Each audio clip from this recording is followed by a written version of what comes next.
Praise the lord. దేవుని నామాన్ని మహింకాలను గాక. మరొకసారి కలిసిన భాగ్యాన్ని దేవాదేవుడు మనకు అందించేందుకు దేవుడికే వందనాలు చెల్లిస్తూ వాక్య భాగానికి వెళ్దాం. ఈ దినమందు మనం కీర్తన గ్రంథం 62వ అధ్యాయం చదివినట్లయితే మనకు ఒక మాట స్పష్టంగా కనిపిస్తుంది. మొదటి వచనంలో మనకి ఏం కనిపిస్తుంది అంటే, మీరు యెహోవాను నమ్ముకొని మౌనముగా ఉండుడి. హల్లెలూయా. నిన్నటి దినం మనం ఏమని ధ్యానించుకున్నామంటే, ఆపదలో ఉన్న వారికి ఆయనే సహాయం చేయగలడని మనం నిన్న చదువుకున్నాం. ఆయనే సహాయం చేసినప్పుడు మనం ఆయన గురించి ఎందుకు చెడ్డగా మాట్లాడాలి? లేకపోతే ఆయనకు మొరపెట్టేసి జరుగుతుందో జరగదో ఎందుకు మనం అనుమానపడాలి?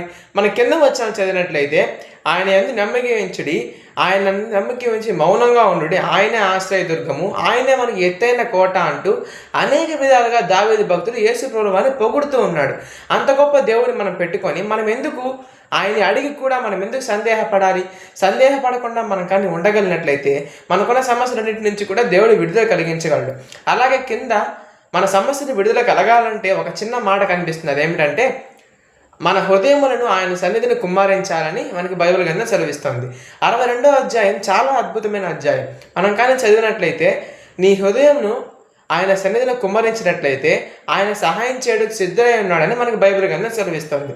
మనం దేవుణ్ణి కానీ మనకున్న సమస్య అడిగినట్లయితే, ప్రతి ఒక్క దానికి బైబిల్లో కండిషన్ ఉంటుంది. నీవు దేవుణ్ణి అడిగి మౌనంగా ఉండిన తర్వాత, అడగడం అంటేనే హృదయాన్ని కుమ్మరించడం. మన హృదయాన్ని కుమ్మరించి దాని గురించి ఇంకా ఆలోచించకుండా మౌనంగా ఉండగలిగినట్లయితే దేవుడు మనకున్న సమస్యలను తొలగించగలడు.